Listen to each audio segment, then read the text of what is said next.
오늘 7월 21일 월요일 새벽기도 말씀은 시편 4편 5절로 8절의 말씀을 가지고 평안하고 안전한 삶이라는 제목을 가지고 함께 우리가 은혜를 받기를 원합니다. 우리는 신앙생활을 하면서 누구나가 다 평안하기를 다 원하고 있습니다. 그리고 또 삶이 불안하지 않고 안전한 삶을 살기를 원합니다. 그런데 우리의 어떤 방법과 우리의 어떤 나름대로의 여러 가지 그런 것들을 가지고 평안하게 살기를 원하고 그리고 또 안전하게 살기를 원하지만은 절대로 우리 인간의 방법을 가지고는 평안과 안전은 이루어질 수가 없습니다. 시편의 기자는 평안하고 안전한 삶은 하나님이 주신다고 이렇게 고백을 하고 있습니다. 하나님이 평안을 주지 않고 하나님이 안전을 주지 아니하면은 우리 인간이 아무리 몸부림치고 아무리 노력을 하여도 절대로 평안하지 않습니다. 오히려 불안합니다. 그죠? 안전하지 못해요. 늘 삶이 힘들고 삶이 꼬이고 삶이 어렵게 되는 거죠. 그래서 우리는 우리의 삶에 평안하고 안전한 삶을 살면서 정말 하나님에게 영광이 되는 그러한 온전한 삶을 살기 위해서는 하나님이 이 평안과 안전을 주신다는 확고한 믿음을 가지고 살아가는 것이 굉장히 중요합니다. 자, 그러면은 평안하고 안전한 삶을 하나님이 주시는데 우리가 이 평안과 안전한 삶을 받고 우리가 평안하고 안전한 삶을 살기 위해서는 우리가 어떻게 해야 하며 또 하나님이 어떤 역사로 이루어져야만 우리의 삶이 평안하고 안전한 삶을 살 수 있는가 우리가 함께 말씀을 통하여서 교훈받기를 원합니다. 가장 첫째는 사편 5절의 말씀을 우리 같이 한번 봅시다. 시작. 의의 제사를 드리고 여호와를 의지할지어다. 평안하고 안전한 삶을 살기 위해서는 의의 제사를 드리라 이런 말을 하고 있어요. 의의 제사. 여러분 의의 제사가 뭘까요? 의가 뭡니까? 올바른 예배를 드려라. 그리고 하나님을 의지하여라. 이 말은 하나님을 믿고 의지하여라. 이 두 가지의 의미가 우리에게 굉장히 중요한 것입니다. 우리가 하나님 앞에 예배를 드릴 때에 우리가 얼마나 올바른 예배를 드리고 있는가 우리 자신을 한번 돌아볼 필요가 있어요. 우리가 하나님 앞에 예배를 드린다고는 하지만은 가만히 우리의 예배를 돌아보면은 우리는 우리의 상황, 또 우리의 여건, 그리고 또 우리가 어떤 어려운 일이 있을 때에 여러 가지 다양한 일들이 벌어질 때에 올바른 예배가 되지 못할 때가 의외로 있습니다. 내 어떤 기준을 따라서, 그죠? 내 어떤 원칙을 따라서, 또 내 어떤 상황을 따라서 우리는 예배를 드립니다. 그리고 또 상황이 좋지 못하면은 예배를 드리지 않는 것 아무 느낌도 없어요. 그냥 예배 안 드리는 것이 그냥 당연하고 생각합니다. 뭐 그럴 수도 있지 뭐 바쁜데 상황이 조금 어려운데 그렇게 생각하는 사람들이 의외로 많습니다. 어저께 제가 이제 울산에 운전을 하면서 쭉 가면서 김신지 전사님하고 상담을 차 안에서 거의 1시간 이상 하면서 갔어요. 그런데 오늘날의 젊은 세들의 이 교육자나 신학생이나 이 보면은 새벽 기도라는 것을 거의 모르고 있다고 하더라고요. 본인도 참 신학교에 가서 공부를 하고 이래 하면서 느끼는 건 뭔가 하면은 정말 성경적인 예배를 바르게 드리지 못하는 신학생들이 굉장히 많다는 거예요. 그리고 최근에 개척을 하고 최근에 이렇게 하는 동료들을 이래 보면서 그냥 예배를 그냥 온라인 예배 그런 정도로 생각을 하고 그냥 주에 한 번 정도 주일날 나와서 예배드리고 그렇게 하는 곳도 굉장히 많다고 합니다. 지금 그런 교회들이 참 많아요. 예. 새벽 기도는 뭐 없는 교회도 있고 금요 교회들은 아예 안 드립니다. 우리 요 주위에서도 금요 기도에 안 드리는 사람 교회가 많습니다. 예. 당연하게 생각합니다. 예. 우리가 올바른 예배라는 것은 어떤 상황과 여건을 따라서 예배를 드리는 그런 것들은 절대로 올바른 예배가 되지 못합니다. 올바른 예배는 모든 목적이 하나님이고 모든 삶이 예배가 되어야 되는 거예요. 그리고 우리가 물론 가정에서나 어디에서나 예배 맞습니다. 그러나 하나님 앞에 나와서 예배하는 것과 나오지 않고 예배하는 것과는 하늘과 땅 차이입니다. 여러분 코로나 시대를 맞이해서 예배가 무너졌죠. 그죠?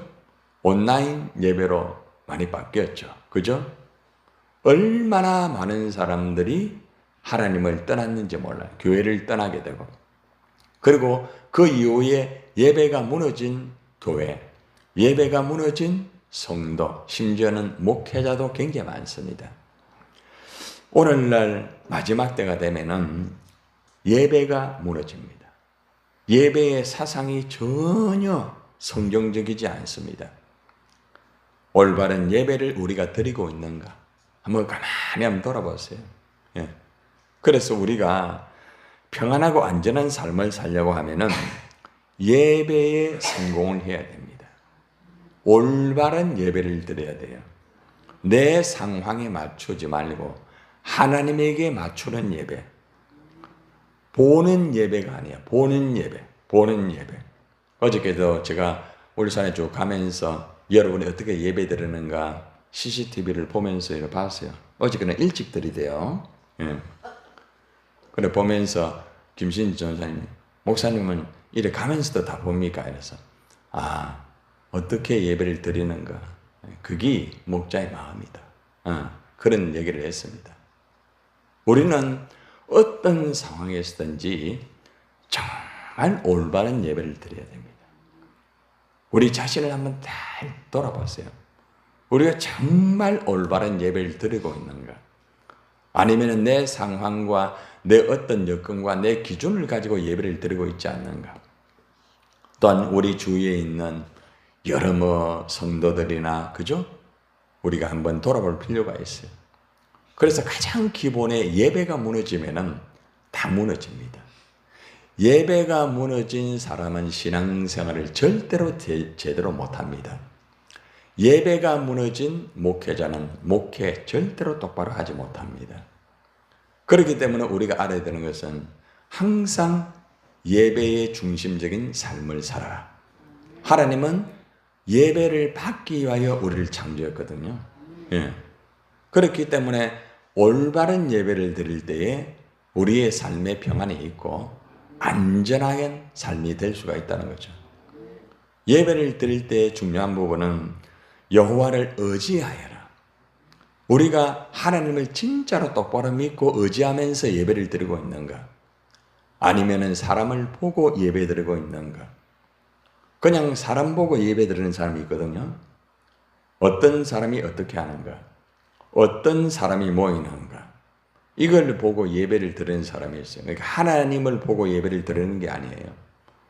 좋은 예배당의 환경, 프로그램, 그리고 때로는 말씀이 그래도 괜찮은 그런 목사의 말에 대한 그런 말씀에 대한 예배.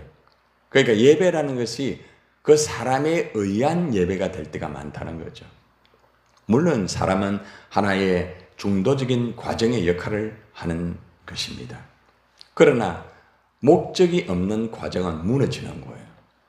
모든 예배는 하나님, 코란데오, 하나님 앞에서 드리는 예배가 될 때에 그 예배가 온전한 예배가 되고 그 예배가 성공적인 예배가 되고 하나님에게 영광이 되면서 우리의 삶에 평안과 안전이 이루어질 수 있다는 것을 여러분이 기억하셔야 됩니다. 두 번째는 6절을 한번 보시기를 바랍니다. 시작. 여러 사람의 말이 우리에게 선을 보일 자 누구냐 하오니 여호와여 주의 얼굴을 들어 우리에게 비추소서. 우리가 평안하고 안전한 삶을 살기 위해서는 하나님의 얼굴이 우리에게 비추어져야 됩니다. 하나님의 얼굴이 우리에게 비춰지게 되면은 우리의 삶은 언제나 환합니다. 그리고 또 하나님의 얼굴이 우리에게 비춰지게 되면은 우리의 잘못된 죄가 드러나게 되고 정말 하나님 앞에서 잘못된 죄를 회개하게 되게 되어 있어요. 하나님의 얼굴이 우리에게서 돌아서게 되면은 끝나는 거예요. 어제 제가 말씀 증거할 때에 그 사람을 하나님이 그냥 내버려 두신다고 했잖아요. 그냥 자기 마음대로 하도록 그냥 내버려 두는 거예요. 못된 짓 하도록 그냥 내버려 두는 거예요. 왜? 하나님을 싫어하기 때문에, 육신의 일만 생각하기 때문에 어떻게 손을 댈 수가 없는 거예요. 그러니까 하나님도 손을 못 대는 사람이 있어요. 하나님이 내버려 둡니다. 그냥. 그리고 막차를 타가 마지막에 가 결국에는 회개하게 되고 돌아오게 되는 거죠. 우리가 하나님의 얼굴이 우리에게 비춰지는 부분이 굉장히 중요한 부분이에요. 하나님의 얼굴이 우리의 삶 속에 얼마나 비춰지고 있는가. 우리의 삶 속에 하나님의 얼굴이 비춰지지 아니하면 반대로 사단의 얼굴이 우리에게 비춰지게 되는 거예요. 그런 마음이 불안하게 되고 삶이 힘들고 어렵게 되는 것입니다.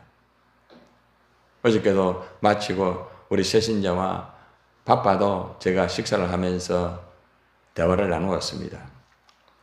그런데 이분이 하는 말이 목사님 오늘 말씀 어떻게 저를 알고 꼭 꼬집어가지고 그렇게 말씀을 하십니까? 이러더라고요. 무슨 말씀입니까? 하니까 제가 센트럴교회 다녀오고 난 다음에 과연 내가 이제 예수를 믿어야 될지 안 믿어야 될지 교회를 다녀야 될지 안 다녀야 될지 내 나름대로 생각을 했는데 자신의 어떤 삶을 돌아보면서 자신의 어떤 그 사람과 자신의 속사람 그런 걸 생각을 했대요. 그러면서 이제는 내가 이 나이에 이제 남은 인생을 정말 내가 하나님을 의지해야 되겠는가? 어떻게 해야 되겠는가? 그런 상황을 고민하는 가운데 교회를 왔대요. 그런데 어제 그 말씀을 들으면서 자기의 전국적인 그 마음을 분명하게 하나님이 찌르시고 그렇게 하여서 어제 식사를 하면서 저보고 하는 말이 목사님 이제는 남은 인생 진짜 예수 똑바로 믿고 살겠습니다. 이런 고백을 하더라고요. 우리가 하나님 은혜 가운데서 하나님의 얼굴이 비춰져야 되는 거죠. 그래서 제가 어제 그 말씀입니다. 제가 알고 한 것도 아닙니다. 그냥 기도하면서 이 본문을 정했고 오늘날 성도들이 교회를 다니지만은 껍데기 그 사람의 신앙생활을 하는 사람이 너무나 많습니다. 그래서 속 사람의 그런 삶을 살게 하기 위해서 어제 그 말씀을 제가 이렇게 준비를 하게 되었습니다. 하나님이 하신 겁니다. 하나님께서 마지막 윤생님에게 기회를 준 겁니다. 이제 막차입니다. 막차에서 내리지 마시고 마지막 종착역 천국 갈 때까지 똑바로 신앙생활 하세요. 제가 그랬어요. 알겠습니다. 그분이 보니까 사업하신 분이더라고요. 예. 여러 가지 하나님 앞에서 하나님의 얼굴이 우리에게 비춰질 때에 그 하나님의 역사가 이루어진다는 거죠. 중요한 것은 우리의 삶 속에 얼마나 하나님의 얼굴이 비춰지고 있는가. 우리의 삶 속에 얼마나 그 하나님의 얼굴이 우리를 보고 우리를 참 너 잘하고 있다. 여러분을 볼 때에 하나님이 막 웃으시는 그런 얼굴. 그죠? 야, 너무 잘한다. 응? 그래, 많이 힘들지? 괜찮아. 언제나 하나님의 얼굴이 비춰질 때 우리는 아무리 불안한 길을 가고 힘든 길을 간다 할지라도 우리의 마음은 평안하고 안전한 삶을 살 수가 있다는 것입니다. 여러 사람의 말이 우리에게 선을 보일 자 누구 있냐? 무슨 말입니까? 누가 우리에게 선한 것을 보여주겠느냐 이 말입니다. 여러분, 이 땅에는 어느 누구도 여러분에게 선을 보일 자 아무도 없어요. 인간은 죄인이기 때문에 절대로 완벽한 선을 보일 수가 없어요. 그러나 우리 하나님은 완벽한 100%의 선이요. 우리 하나님의 선은 우리를 항상 환하게 만들어주시고 우리의 삶을 책임지시는 전지전능하신 하나님이라는 거죠. 그렇기 때문에 우리는 살아가면서 우리가 아침에 해를 볼 때마다 주님, 해가 뜨듯이 주님의 얼굴이 내 인생에 뜨기를 원합니다. 하나님, 오늘도 우리가 해처럼 살기 위해서 주님, 늘 나와 함께 해주시고 내가 가는 길을 비추어 달라고 우리는 기도해야 되지 않겠습니까? 오늘도 여러분의 삶 속에 하나님의 얼굴이 비춰지기를 바랍니다. 여러분의 자녀에게도, 여러분의 모건들에게도 하나님의 얼굴이 비춰지기만 하면은 평안하고 안전한 삶을 살 수가 있다는 것입니다. 세 번째 7절의 말씀을 볼까요? 시작. 주께서 내 마음에 두신 기쁨은 그들의 곡식과 새 포도가 풍성할 때보다 더하나이다. 참 놀랍죠? 한마디로 말하면 하나님이 내 마음에 기쁨을 주어야 된다는 거죠. 하나님께서요, 얼굴만 비추는 게 아니라 하나님은 우리 마음을 채워주셔요. 하나님 무엇으로 채워주신다고요? 기쁨으로 채워줘요. 어제 제가 속사람의 특징 중에서 속사람이 9가지 열매를 거둔다고 했죠. 그 가운데 두 번째가 뭡니까? 사랑과 희락이라고 했습니다. 하나님의 기쁨이 내 가슴 속에 가득 차니까 얼마나 마음이 편한지 몰라요. 그렇죠? 얼마나 내 삶이 안전한지 몰라요. 기쁨은 돈을 주고 살 수가 없어요. 백화점에 가서 1억을 주고 기쁨 주세요. 없습니다. 대통령 자리에 올라가가지고 기쁨이 있다? 아니에요. 이 땅에는, 이 세상에는 어느 누구도 기쁨을 줄 수도 없고 어느 누구도 기쁨을 살 수도 없어요. 그러나 기쁨을 주는 분은 하나님이십니다. 우리가 기쁨을 살 수 있는 것은 돈 가지고 사는 것이 아니라 믿음을 가지고 사는 거예요. 우리가 하나님을 믿고 예수님을 믿을 때에 우리의 가슴 속에 천국의 기쁨이 있고 인생을 살아가는 기쁨이 있다는 거죠. 그래서 우리는 하나님을 믿으면서 우리 가슴 속에 하나님의 기쁨이 채워짐을 통하여서 기쁨의 삶을 살면서 평안하고 안전한 삶을 살 수 있다는 것입니다. 하나님께서는 우리 마음에 기쁨만 채워주는 것이 아니라 곡식과 새 포도주와 풍성할 때보다 더하다. 이게 무슨 말입니까? 하나님의 기쁨이 있잖아요. 얼마나 기쁜지. 곡식, 새 포도주, 이것이 가득할 때, 여러분, 사람들은 곡식이 많으면 기뻐합니다. 여기서 곡식이라는 것은 생활에 필요한 모든 것이 채워진다는 말이에요. 새 포도주라는 것은 인생의 즐거움을 의미하고 있다는 거죠. 포도주 먹으면은 그죠? 막 멍하니 하면서 그죠? 막 기쁘죠? 아, 그래, 한잔 하자, 두잔 하자 이러잖아요. 그런데 그러한 기쁨보다 더 큰 기쁨이 뭔가 하면은 하나님의 기쁨이다, 이 말입니다. 그 하나님의 기쁨을 가지고 있으면은 세상 사람 날 부러워 아니하여도, 그죠? 나도 역시 세상 사람 부럽지 않다고 합니다. 돈이 많고 집이 크고 아무리 그렇게 하여도 여러분들 정말 내 속에 있는 하나님의 기쁨이 굉장히 귀한 거예요. 어저께도 울산에 가서 집회를 하면서 교회당을 참 예쁘게 잘 해놨더라고요. 그래서 저는 그렇게 했습니다. 우리 교회는 우리 자체 교회당 없습니다. 우리 교회는 전세에서 월세 주면서 있습니다. 그러나 큰 교회보다도 더 큰 일을 하고 있고 이런 일을 하고 있다고 할 때에 그 장로님과 목사님이 하는 말이 진짜 교회네요 이러더라고요. 여러분, 그렇습니다. 교회당이 크다고 하여서 사람들이 많이 모인다고 하여서 그것이 굉장한 게 아닙니다. 중요한 것은 그곳에 하나님의 기쁨이 얼마나 가득하냐, 성도들의 가슴 속에 하나님의 기쁨이 얼마나 가득하냐, 이것이 굉장히 중요한 것이에요. 그래서 우리의 삶 속에서 우리가 평안하고 안전한 삶을 살기 위해서는 무엇보다 예배에 성공하는 삶을 살아야 되고 하나님의 얼굴이 우리에게 비춰지는 삶을 살면서 또한 하나님의 기쁨이 내 마음에 가득할 때에 그것이 가장 큰 행복이라는 거예요. 행복은 어디에 있을까?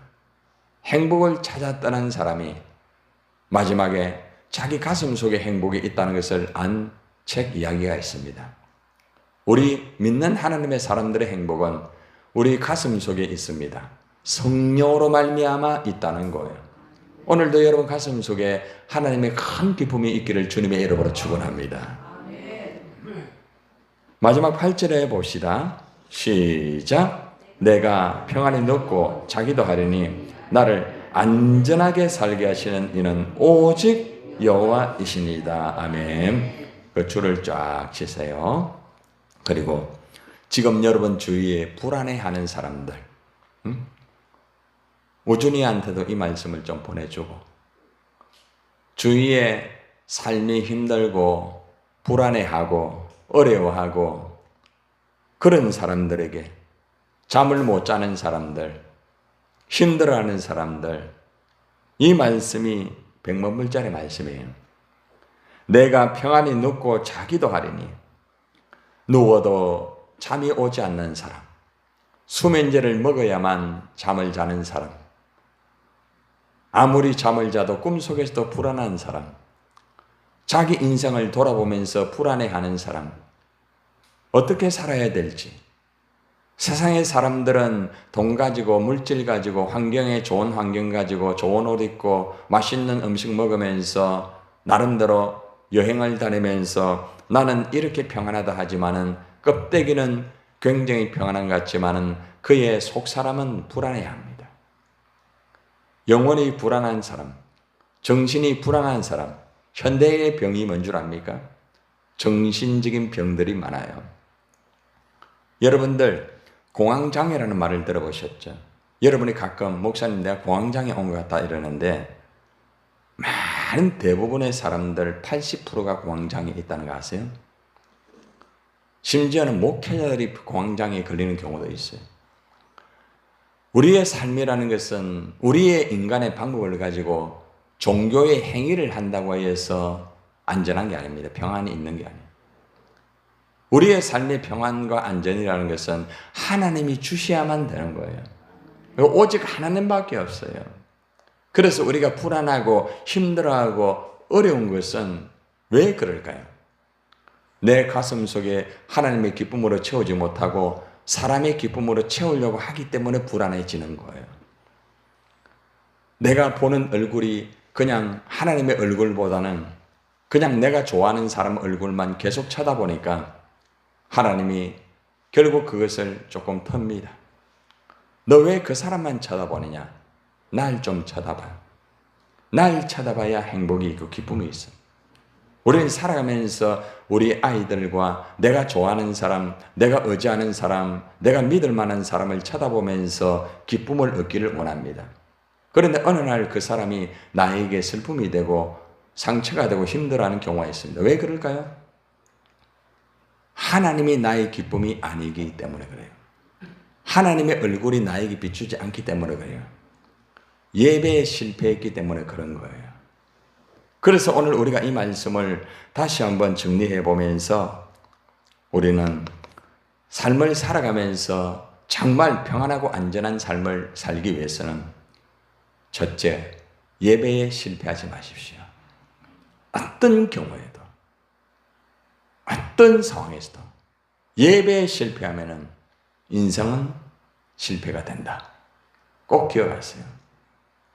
두 번째는 언제나 하나님 얼굴을 쳐다보면서 혹시나 하나님의 얼굴이 내게서 좀 돌아선 것 같으면 기도하세요. 하나님 얼굴을 좀 비춰주세요. 자꾸 사람의 얼굴이 싫어져요. 하나님의 얼굴이 비춰지게 되면은 보기 싫은 사람의 얼굴도 좋아지게 됩니다. 아세요? 이게 역행적인 영적 원리예요. 사람 보기 싫죠? 왜 그래요? 하나님 얼굴이 비춰지지 않기 때문에 그런 거예요. 하나님의 얼굴이 비춰지게 되면은 보기 싫은 사람이 갑자기 좋아지게 돼요. 이상하게 불쌍해지게 돼요. 너무 애처로워요. 이상하게 자꾸 사랑해주고 싶어요.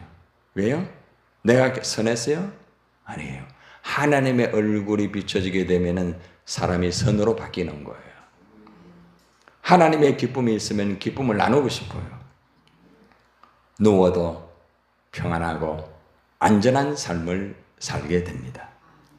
여러분을 안전하게 살게 하시는 분은 오직 하나님이십니다. 오늘도 여러분 평안하고 안전한 삶을 살기 위해서 하나님의 얼굴이 비춰지고 하나님의 기쁨이 가득 차고 언제나 예배에 성공하는 여러분이 되기를 주님의 이름으로 축원합니다.